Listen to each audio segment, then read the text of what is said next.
Praise the lord.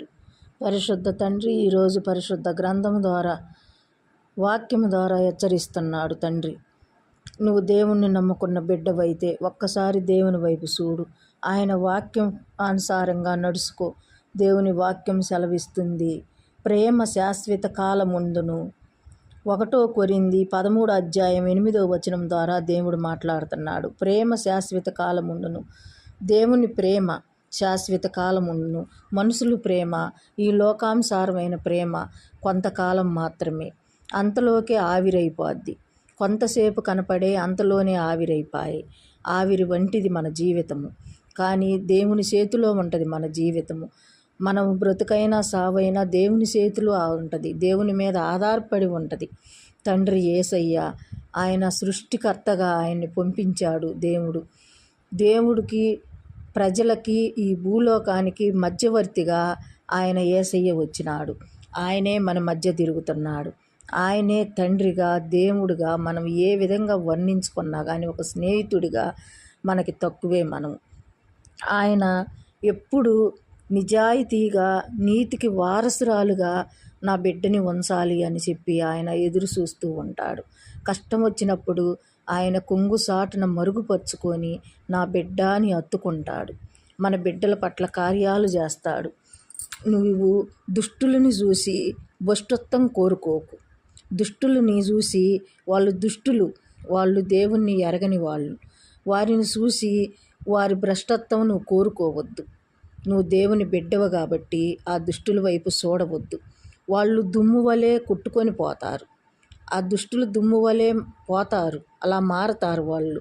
కానీ నీవు దైవ దృష్టిలో దేవుని బిడ్డగా నువ్వు ఉండాలి.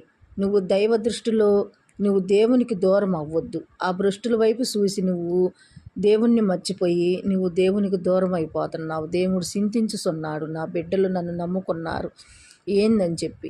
మనం తప్పు చేసి క్షమించమని దేవుణ్ణి అడిగిన ప్రయోజనం ఉండదు. ఒకసారి క్షమిస్తాడు తండ్రి, 2 సార్లు క్షమిస్తాడు, 3వసారి క్షమించడు. తండ్రికి కోపం వచ్చిందంటే, ఆగ్రహం వచ్చిందంటే నాశనమునకు లోనైపోతాము. తండ్రి చూసినంతసేపు చూస్తాడు నా బిడ్డలని, అంతేకాని ఎన్ని మార్లు హెచ్చరించినా వినని వేడల నాశనముకు లోనైపోతాము. పరలోకం మనకు అనుగ్రహిస్తాడు తండ్రి. మనం పరలోకానికి దూరం అవ్వకూడదు. మనము ఈ లోకంలో కొన్ని రోజులు మాత్రమే, మనకు శాశ్వతమైనది అక్కడ పరలోకం. మనకి దేవుని వైపు మనం ఉండి ఆత్మీయ యాత్రలో మనము ఎన్ని అవరోధాలు వచ్చినా, ఎదురైనా, ఎన్ని అవరోధాలైనా మనము ఆశ్చర్యంగా వాటిని మనము ఎదుర్కొంటాము. ఎందుకు? మనం దేవుని బిడ్డలమైనప్పుడు, దేవుని వైపు చూసినప్పుడు మనము ఆశ్చర్యంగా మనము ఎదుర్కొంటాము. అప్పుడు చూసే ఈ లోకమస్తులకి ఆశ్చర్యకరమేస్తుంది. మరి అంతే కదా, దేవుని కార్యములు ఆశ్చర్యకరంగా ఉంటాయి. ఆయన చేసే కార్యములు కంటికి కనిపించవు, హృదయానికి గోచరించవు, చెవులకి వినిపించవు. ఆయన కార్యములు ఆ విధంగా ఉంటాయి. నేను రుచి చూసి తెలుసుకున్నాను. వాక్యానుసారముగా నేను దేవుణ్ణి రుచి చూసి తెలుసుకున్నాను, కానీ వాక్యానుసారంగా జీవించలేకపోయినాను నేను కొన్ని రోజులు. దేవుడు మళ్ళీ నన్ను పట్టుకున్నాడు. దేవుడు మళ్ళీ నన్ను నీతి మార్గంలో పెట్టాలని దేవుడు నన్ను ఎన్ని మార్లు దేవుడు గద్దించినాడు. వినలా నేను. అందుకే నేను చాలా నష్టపోయినాను.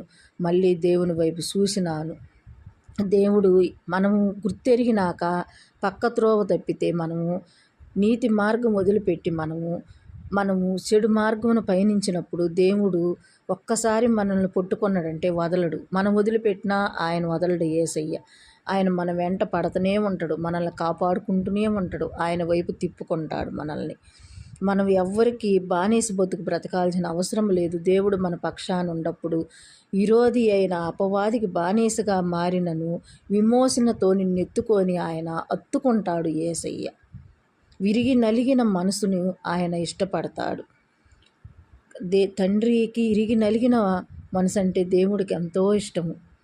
తండ్రి హెచ్చరిస్తున్నాడు, నీకు శుభము, ప్రభువు నీకు తోడై ఉన్నాడని. లోకాసు వార్తలో 1:28 ద్వారా తండ్రి నాతో మాట్లాడినాడు. నీకు శుభము, ప్రభువు నీకు తోడై ఉన్నాడు. నిజమే, తండ్రి తోడై ఉన్నాడు కాబట్టి నేను ఈ విధంగా ఉండి ఈరోజు తండ్రి వాక్యం నేను ఏదో ఒక విధంగా ఆయనకి రుణం తీర్చుకోవాలని ఈ విధంగా నేను ప్రకటించలేకుండా ఉండలేకపోతున్నా. ఎవరు ఏమనుకున్నా కానీ నేనైతే తండ్రి నామమును ప్రకటించకుండా ఉండలేకపోతున్నాను. నీవు ఎల్లు ప్రతి స్థలమందు నిన్ను కాపాడుదును. ఆదికాండం 28 అధ్యాయం 15 తండ్రి హెచ్చరిస్తున్నాడు. నీవు ఎల్లు ప్రతి స్థలమందు నిన్ను కాపాడుదును. ఎక్కడికి వెళ్ళినా కానీ మనము దేవుని బిడ్డలమే. ఏ ప్రదేశంలోకి వెళ్ళినా, ఏ స్థలంలోకి వెళ్ళినా, ఏ ఊరు వెళ్ళినా, ఎక్కడికి వెళ్ళినా, మనం ఏ పని మీద వెళ్ళినా కానీ మనము దేవుణ్ణి గుర్తెరిగినప్పుడు, మనము నిజాయితీగా దేవుని వైపు చూసినప్పుడు, భయభక్తులు కలిగి మనం దేవుని యందు నడుచుకున్నప్పుడు, దేవుడు మనల్ని ఎక్కడైనా సరే మనం వెళ్ళిన చోట మన కార్యం జరుగునట్లు శుభము అని దేవుడు మనల్ని ఆశీర్వదిస్తాడు. మనం నడవవలసిన మార్గమును మనకు తండ్రి బోధిస్తాడు. కీర్తనల గ్రంథంలో చూసినట్లయితే 32 అధ్యాయంలో 8 నడవవలసిన మార్గమును మనకి దేవుడు బోధిస్తాడు. మనం ఎలా నడుచుకోవాలని కూడా దేవుడే చెప్తాడు మనకి.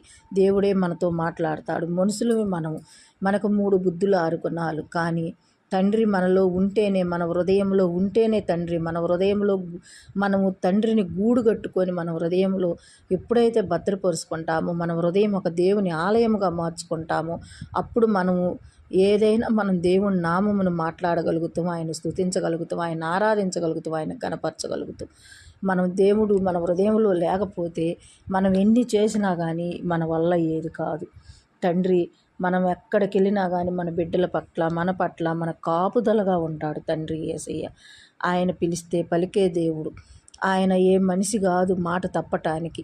ఆయన చెవిటివాడు కాదు. ఆయన వినపడనట్టు వెళ్ళిపోవటానికి, మాట్లాడకుండా ఉండటానికి మూగివాడు కాదు ఆయన తండ్రి.